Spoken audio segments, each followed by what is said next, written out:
সুন্দর কিন্তু দেখো এখানে পুরো ঝাউবন রয়েছে কিছু। আর এই জায়গাটা অসাধারণ সত্যি। 1.5 কিলো সাইজ আছে 1500 টাকা।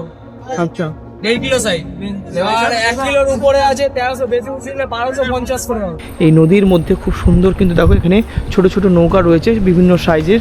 তো এই পুরনো কেল্লার কিছুটা অংশ এখানে দেখতে পাচ্ছি, আর বাকি সমস্ত অংশই প্রায় এই নদীর জলে কিন্তু ভাসিয়ে নিয়ে চলে গেছে। কলকাতা থেকে মাত্র কয়েক ঘন্টা দূরত্বেই এমন একটা জায়গা যেখানে আছে এই ইতিহাস, বিশাল নদীর সৌন্দর্য, শান্ত পরিবেশ আর অসাধারণ সূর্যাস্ত। আর সবচেয়ে মজার বিষয়, এই পুরো ট্রিপটা আমি শেষ করেছি মাত্র একদিনে, তাও আবার হোটেলে না থেকে। তাহলে এই ডায়মন্ড হারবারে কি কি ঘোরা যায়, কত খরচ হয়, কোথায় থাকা খাওয়া আর কিভাবে যাবেন, সব কিছুই জানাবো আজকের এই ভিডিওতে। আমি আকাশ, তোমাদের হোস্ট। ওয়েলকাম টু চলো যাই উইথ আকাশ। গুড মর্নিং বন্ধুরা, good morning from diamond Harbour. তো আমি এখন চলে এসেছি ডায়মন্ড হারবারে। আর এই ডায়মন্ড হারবারে একদিনের সফরে এসে কি কি ঘুরে দেখবে তোমাদেরকে সেগুলো কিন্তু বলে দেবো। আর সেই সঙ্গে এই ডায়মন্ড হারবার থেকে আরও কয়েক কিলোমিটার ভিতরে ঢুকলে খুব সুন্দর সুন্দর জায়গা রয়েছে যেগুলো তোমরা খুব সহজেই টোটো বুক করে কিন্তু ঘুরে দেখতে পারবে। তার সঙ্গে তোমরা এই ডায়মন্ড হারবারে এসে কোথায় থাকবে সেটাও তোমাদেরকে বলে দেবো। তো চলো তার আগে এখানে তোমরা কিভাবে আসবে সেটা তোমাদেরকে বলে দিই।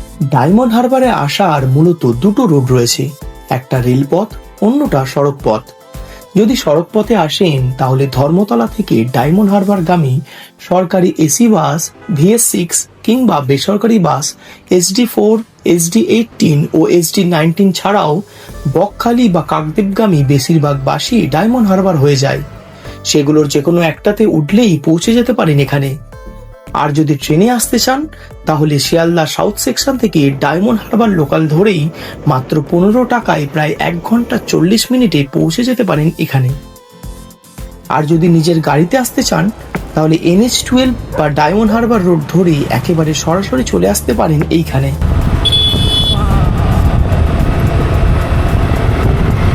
তো বন্ধুরা, সবার প্রথমেই আমি চলে এলাম এখানের খুবই ফেমাস একটা পিকনিক স্পট রয়েছে, সেটা হচ্ছে নবদ্বীপ পিকনিক স্পট। তো ডায়মন্ড হারবারে এলে তোমরা অবশ্যই এখানে আসো। দেখো কি সুন্দর জায়গাটা। এই জায়গাতে তোমরা কিন্তু যেতে পারবে, কিন্তু এখন এই জোয়ারের সময় নদী থেকে পুরো জল উঠে এখানে চলে এসছে, আর তার মধ্যে বর্ষার ওয়েদার, তো সেই জন্য কিন্তু এখানে পুরো জল জমে গেছে দেখতেই পাচ্ছ। তবে এই জায়গাতে তোমরা যেতে পারবে, এটা নর্মালি খুব সুন্দর কিন্তু দেখো এখানে পুরো ঝাউবন রয়েছে কিছু। আর এই জায়গাটা অসাধারণ সত্যি। এখানে তোমরা স্নান এবং শৌচাগারের জন্যও পেয়ে যাবে, এখানে পাবলিক টয়লেট পেয়ে যাবে। এছাড়াও গাড়ি রাখার তোমাদের পার্কিংয়ের ব্যবস্থা রয়েছে, তোমরা টোটো করেও আসতে পারো এখানে, খুবই ভালো জায়গা। ডায়মন্ড হারবারে ঘুরতে এসে যদি প্রকৃতির মাঝে একটু নিরিবিলি সময় কাটাতে চান তাহলে নবদ্বীপ পিকনিক গার্ডেন হতে পারে আপনার জন্য দারুণ একটা জায়গা। চারপাশে সবুজ গাছপালা, খোলা মাঠ আর নদীর থেকে আসা ঠান্ডা বাতাস মুহূর্তে মনকে ভালো করে দেয়।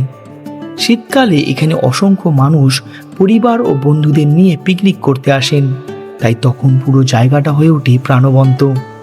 যদিও এটা কোনো ঐতিহাসিক স্থান নয়, তবুও ডায়মন্ড হারবারের প্রাকৃতিক সৌন্দর্যকে কাছ থেকে উপভোগ করার জন্য এই স্পটটি বেশ জনপ্রিয়। শহরের ব্যস্ততা থেকে দূরে কয়েক ঘন্টা শান্তিতে কাটাতে চাইলে এই জায়গাটা অবশ্যই আপনার ভ্রমণ তালিকায় রাখুন।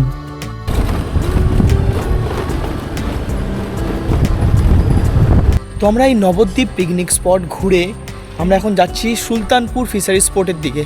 আর সেই যাওয়ার পথে যে রাস্তাতে অসাধারণ সুন্দর দৃশ্য দেখো, এখানে এই নদীর মধ্যে, এটা হচ্ছে হুগলি নদী, এই নদীর মধ্যে খুব সুন্দর কিন্তু দেখো এখানে ছোট ছোট নৌকা রয়েছে বিভিন্ন সাইজের। আর এখানে একটা ড্যাম টাইপের রয়েছে ছোটোর মধ্যে, বেশ কিন্তু ভালো লাগছে। এই জায়গাটা কিন্তু সত্যি অসাধারণ জায়গা।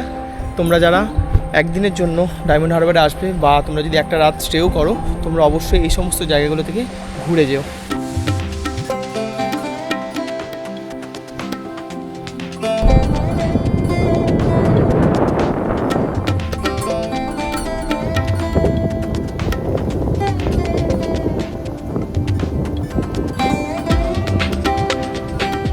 তো আমি এখন চলে এলাম সুলতানপুর ফিশারি স্পটে।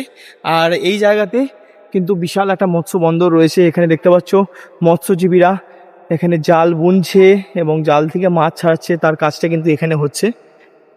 আর এখানে সামনে মৎস্য বন্দরের কিছু অফিস রয়েছে, এইদিকে একটা রয়েছে বেনফিস অফিস, এখানেও রয়েছে।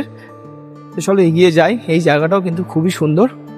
এরকম গাছপালা রয়েছে চারপাশে, আর সামনেই কিন্তু নদী দেখা যাচ্ছে।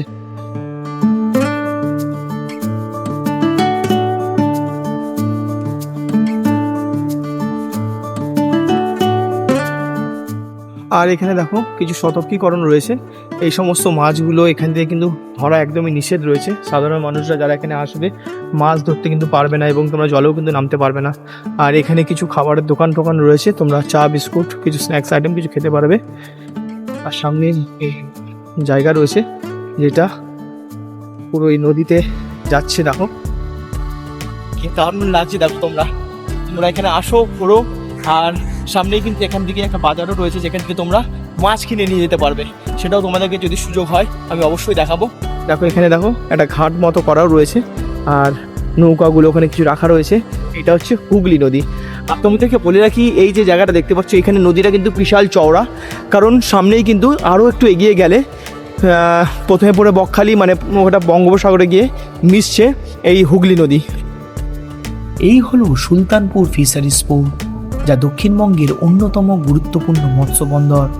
প্রতিদিন ভোরে এখান থেকে শত শত ট্রলার গভীর সমুদ্রে মাছ ধরতে রওনা দেয়, আর কয়েকদিন পর ফিরে আসে টাটকা সামুদ্রিক মাছ নিয়ে।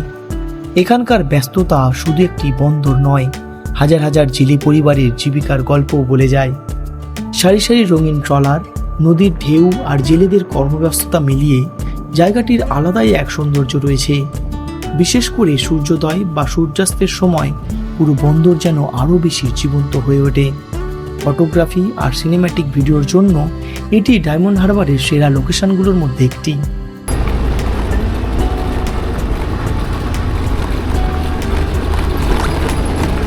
তো ঘুরে ঘাড়ে এখন ঘুরতে প্রায় 3টে বেজে গেছে, আর প্রচণ্ড খিদে পাচ্ছে, বুঝতেই পারছো।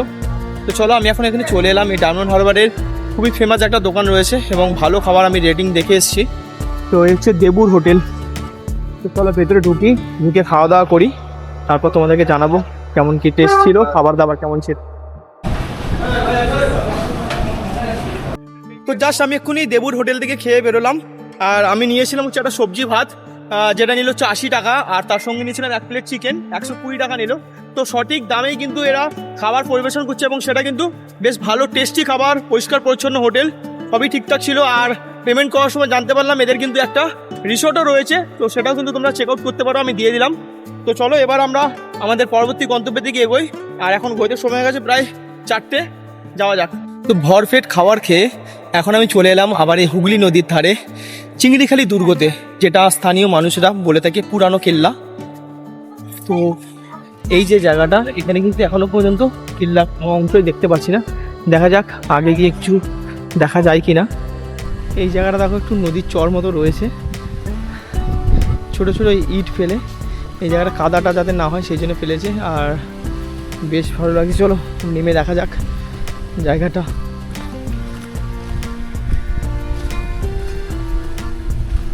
তো এই পুরনো কেল্লার কিছুটা অংশ এখানে দেখতে পাচ্ছি, আর বাকি সমস্ত অংশই প্রায় এই নদীর জলে কিন্তু ভাসিয়ে নিয়ে চলে গেছে। দেখো এখানে কিছু কিছু ইট রয়েছে এখনো পর্যন্ত, জলে কিছুটা ডুবে রয়েছে। আর এই যে পোর্শনটা পুরোটা দেখতে পাচ্ছি এখন গাছপালা জঙ্গলে ভর্তি হয়ে আছে। এই জায়গাটা কিন্তু পুরোটাই ছিল এই চিংড়িখালি দুর্গের অংশ বা পুরোনো কেল্লার অংশ। সামনে দেখো একটা, ওখানে দেখা যাচ্ছে একটা কামান টাইপের কিছু রয়েছে, এটা কিন্তু দুর্গতেই দেখা যায় এই ধরনের জিনিস, খুবই সুন্দর লাগছে। ডায়মন্ড হারবারের ইতিহাসে সবচেয়ে গুরুত্বপূর্ণ নিদর্শনগুলির মধ্যে একটি হলো এই চিংড়িখালি দুর্গ, যাকে স্থানীয় মানুষ পুরানো কেল্লা নামেই চেনেন। 18 শতকে পর্তুগিজ জলদস্যু ও নদীপথের আক্রমণ থেকে এলাকাকে রক্ষা করার জন্য ব্রিটিশরা এই দুর্গ নির্মাণ করেছিলেন। সময়ের সঙ্গে এই দুর্গের প্রায় সবটুকুই ধ্বংস হয়ে গিয়েছে। দুর্গের পাশ দিয়ে বয়ে চলা হুগলি নদী আর বিস্তীর্ণ খোলা মাঠ পুরো পরিবেশকে আরও আকর্ষণীয় করে তোলে। ইতিহাস আর প্রকৃতি দুটোর স্বাদ একসঙ্গেই পেতে চাইলে এই জায়গাটা মিস করা একদমই উচিত নয়। যেহেতু এই জায়গার হুগলি নদীর খুবই কাছে বঙ্গোপসাগর রয়েছে, তো সেই জন্য কিন্তু নদীতে কনস্ট্যান্ট ঢেউ রয়েছে, বেশ ভালোই ঢেউ রয়েছে, তোমরা দেখতেই পাচ্ছ। আর এই জায়গাতে কিন্তু অসাধারণ লাগছে। সামনেই কিন্তু এখানে সানসেট হচ্ছে এখন, তবে কিন্তু মেঘে ঢেকে গেছে, আর এখানে কিন্তু সানসেট হচ্ছে। এই জায়গা থেকে ডায়মন্ড হারবারের এখানে অসাধারণ তোমরা সানসেট কিন্তু উপভোগ করতে পারবে। তো চলো এরপর এই সামনেই কিন্তু এখানে রয়েছে এখানে যে মৎস্য বাজার, সেই বাজারটা তোমাদেরকে একটু ঘুরিয়ে দেখাই, কি কি মাছ পাওয়া যাচ্ছে, কেমন কি তার দাম, সেগুলো তোমাদেরকে দেখাচ্ছি। এই ডায়মন্ড হারবারে ঘুরতে এসে তোমরা টাটকা সামুদ্রিক মাছ কিন্তু কিনে নিয়ে যেতে পারো। তো তার জন্য তোমাদেরকে চলে আসতে হবে পুরানো কেল্লার কাছেই একটা মৎস্য বাজার রয়েছে, বড় বাজার, সেখান থেকে তোমরা সবকিছু কিনতে পারো। এই হচ্ছে বাজার, দেখি কি কি মাছ রয়েছে। দাদা কমপ্লিট কত আছে? বম্বেটা আছে 800 টাকা। 800? যারা 1.5 কিলো সাইজ আছে 1500 টাকা। আচ্ছা, 1.5 কিলো সাইজ। এবার 1 কিলোর উপরে আছে 1300, বেশি উঠলে 1250 করে হবে। আবার এটা আছে 1250, 800 900 এটা আছে 950 টাকা। হয় না?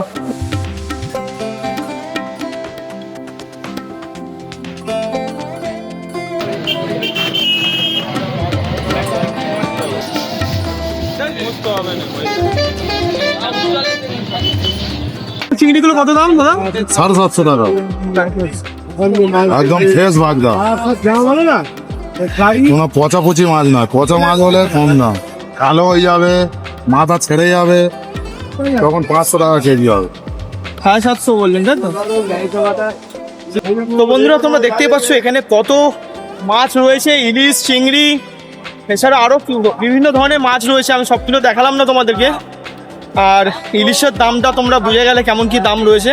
এবার যদি কথা বলি ডায়মন্ড হারবারে কোথায় থাকবেন, তাহলে বলে রাখি শহরের মধ্যেই বিভিন্ন বাজেটে ছোট বড় অনেক হোটেল পেয়ে যাবেন।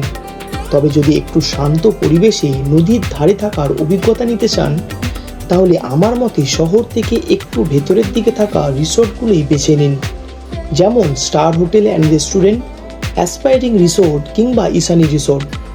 এই রিসোর্টগুলো হুগলি নদীর একেবারেই কাছে অবস্থিত। সকাল কিংবা বিকালে এখান থেকে নদীর অসাধারণ ভিউ উপভোগ করতে পারবেন।